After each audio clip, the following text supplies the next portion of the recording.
I'm CT. When I'm not hosting podcasts, I live in the real world. I mean, everybody has to have a job, right? Well, mine happens to be CS, customer service. You know, solutions, relationships, while keeping my team motivated to keep a constant connection with each and every guest who has chosen to stop into our location. Episode number 74, Lost Sister, Teen Troubles, and Sudden Sickness. This is C.T.C.S. Transition walk. Day number 1 going into 4.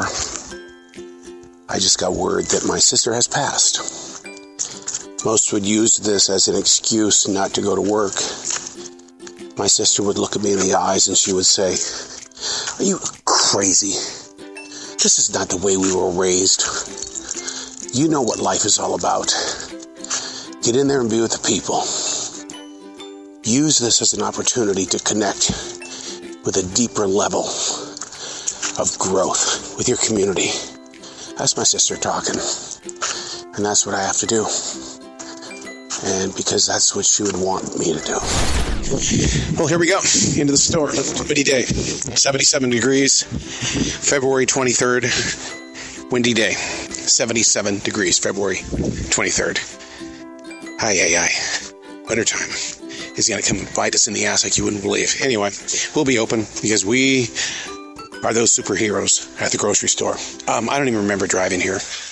I don't. I just know that somehow, some way I crawled into the car and I'm on a mission. And that is to get to normal. That is not to sit back and mourn in the way that I would like to. But I can't. I didn't last 30 fucking seconds. I get in there to customer service and a wall of hugs.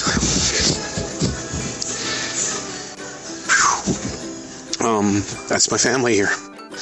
And maybe that's why I'm here today, is because I just needed to go be with family. What's going on? All right, so yesterday, you know we have a constant problem with juveniles still at Jesus, and the high school looks out at 2:30, and they come in here and they steal every fucking day, and I see it happen, and I usually let it go. Well, these 2 boys came in yesterday, and they come down to HBC, and the kid starts putting hair gel in his hair off the shelf, and I'm watching him from register 5. I never approached him, and he's in there with a smaller kid, and he cuffs a tube of something in his hand, and they both make their way around the wall to go to the restroom, and I'm standing on register 5. I got my hand on the mic, and I'm watching them, and I'm calling Joe up, and they see me looking, and they freak out, and so they put back on the shelf. And then they fill their water bottle up at the water fountain, which is still in my view. And I'm staring the entire time. And Joe's on his way up, and the little one leaves. And the bigger one starts beelining it towards me. And I'm like, okay, this is going to be interesting. And so the older one, he comes up to me and he goes, "Yeah, I just wanted to know why you're staring at me." And I said, "Because you're taking product out of the bottle and putting it in your hair. That's off the shelf." And he goes, "Well, I'm going to buy it." And so I go, "Well, it's not what people typically do, so that's why I'm looking at you." And he goes, "Well, you're making me uncomfortable." And I said, "Well, don't take product off the shelf and use it." And he goes, "Well, I'm buying it. I don't understand." And he goes, "I'm 14 years old. You're making me uncomfortable." And I said, "Well, this is a public place." I said, "So stay at home if you don't feel comfortable with people looking at you." I said, "I never said a word to you." I said, "I'm just standing here watching you." And he goes, "Well, you need to worry about the cigarettes that are in the bathroom." And I said, "Well, right now I'm worried about people that are trying to steal off the shelf." And so he got on his phone and walked away. And I had a moment where I was like, am I going to be like Matt? Are they going to come and fire me? And then I remembered, I stood at register 5. I never approached that kid. That kid came up to me. So hopefully this puts it into it. Now, my next mission is the 2 kids that are having sex in the bathroom. Again? Yeah, I had to clean that up yesterday. So our goal today has to be a boy and a girl together, giant backpacks on. If we see them, I don't even care. I'm going to follow them. Yep. Here we go, day number 2. No transition walk today. I was scheduled for a 12 o'clock interview with an actor, and well, we got stood up. I mean, but yeah, it happens. It happens when we do that kind of stuff. I mean, anytime that someone answers back to me after I say hello or good morning, good afternoon, it's like, well, what are we going to do now? And usually it's like, ask the first question and let's get this conversation going. So running really late. So the transition today is it's going to have to be focused on traffic. The first thing that I do when I get to the store is, as I'm walking in, I'm looking at the corrals to find out how many carts are out here. It's important, man. We've already got a shortage of carts, and if our guests don't find a cart inside that room, they're going to hold that against us. They're going to be angry. And it's little things like that where, you know what? I'm just going to go to another store. Here's one for you. I'm going to put it in your hands. Who cleans up the mess? The Coca-Cola people drop an entire case of glass bottles shattered everywhere, an entire case. And their philosophy is, it's your store, you clean it up. Yet it was them who broke the bottles. What would you do if you're the manager, if you were in customer service? Do you send your people over, or do they clean up the mess? Oh, Jesus. So the margaritas. Yeah. And so what was her basic comment? Yeah, is that what it was? Huh? Yeah, it was. Well, like I said, I walked by, and like her back was to me. She was putting something else. I think she had them in the green cart. Right. I think she took them from that and then put them in there. So then when she saw me, she already had zipped it up, and then she walked over here, and I came back, and she was taking them out. I was like, go. Yep, we got her. But I just want to see what it I'm like. Yeah. So next time she comes in, was she even legal? I don't even know. Probably not. She didn't look like she was. He didn't. Yeah. You sure you don't want to stay here for this Friday night? Man, it's so quiet right now, but while you were on lunch, all this shit happened. Like, I went in the bathroom, there was a basket left in there, shit was in the trash. Security's going down, busting people with margaritas, going around busting kids, trying to steal candy. The homeless guy came in here. Like, where the hell's CT at? All this shit's happening. Like, they waited for you to leave, man. And I'm grabbing my radio, like, getting ready to call you, like, every 5 seconds. It was crazy. Water or something down there where it's There's what? There's a water spill? Yeah, with two, she said some paper towels or something over there. Okay, all right, we're on our way. Here we go. You do day number 3. It should be day number 4, though. But yesterday, I was sick. And here's the thing about when I get sick and I call in sick, he must really be sick. Because in broadcasting and radio, there's no such thing. You show up no matter what, which reminds me of what a program director once sat down and talked to me about back in 1981. He goes, a real broadcaster is someone that if your mother passes away, you still do your radio show. I always thought that was the harshest damn thing anybody could ever say to me.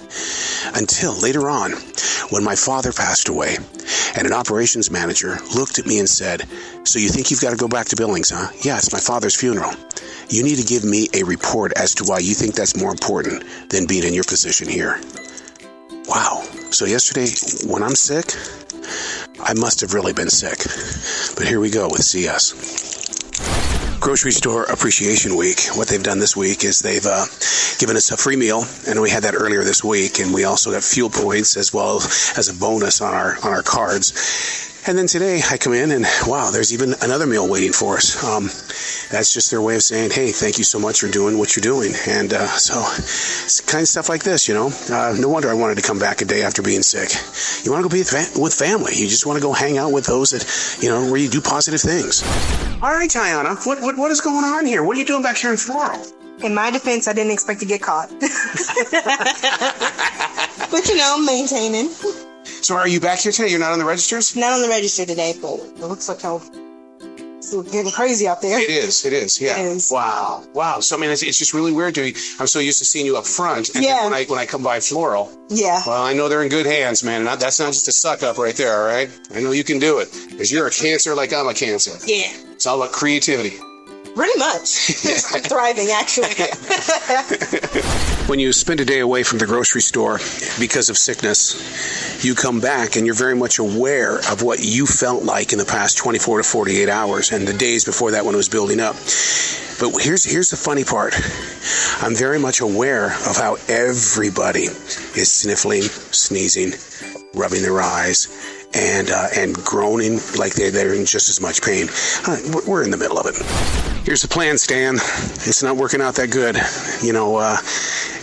Staying away for one day because of the body aches and the pains and in your face and in your ears. I'm gonna step back and I'm gonna punt. I've got to find the electrolytes. I don't know if I'm gonna do Pedialyte or if I'm gonna come over here and do the Gatorade Light or even Body Armor. I need something that's going to kick my ass back into place. You should never be embarrassed to take things back to a grocery store 1 or 2 days later. I think the part where I kind of feel uncomfortable is when it comes from a different store and you feel the food and it's very warm and it's all frozen frozen stuff as well as dairy stuff. So the $43.75 of groceries that they're bringing back, 100% goes into the trash. So a lot of money was lost on that deal. But don't be embarrassed when you bring things back. I mean, I understand that's our rule. It's a money back guarantee. But man, once it leaves this building, if it's frozen or if it's dairy, it's going in the trash if it comes back. Oh yeah, here it comes. Late night crew is coming in, or the nighttime crew, and right off the bat they're saying, you know how short we were last night? You know, they kind of put you through that guilt trip, and it's like, what? No way, come on. Well, we've all been there. But I knew, and that was one of the reasons why I had a problem with not coming in, because I knew that somewhere along the line I was going to become that guy. And well, I'm learning today that I was that guy who didn't show up and the team was short last night. But you should see how many people are not showing up today. We've got 4 people here that didn't show up. Well, they are that guy too. Part about the business of the grocery store is this part. Trying to train the next level of managers, pulling them from other businesses. People that have never done the register, have never put in the hours out there pulling in the carts. And the reason I bring this up is because this is like 3 times in a row now where they've been really working hard on building these managers for our store. And all 3 times now, those that they have selected don't call in. They don't show up. And all of a sudden, they're gone. It's like, where along the interview process is our group saying, oh, we made another mistake? You got to end that. There's got to be signs in the very beginning that say, this person isn't going to be who they think they are. Lane number 2. There's a gentleman there that's got a Bulls jersey on, number 23. Mm-hmm. Okay. I'll bet you that the majority of millennials and Generation Z have no idea what Bulls 23 is. Or they're wearing it for the colors, or I don't know. I mean, a lot of them now are LeBron or Kobe. So The fact that he's wearing that, I bet he's from there. Yeah, you think so? So we're trying to figure out if you're from Chicago. Are you from Chicago? No? Okay, well, go Michael. There you go. Another wacky story. C.T.C.S. You know, you can hear all the episodes on a podcast called The Customer Is Never Right. You can pick it up on iHeartRadio. Thanks for being here.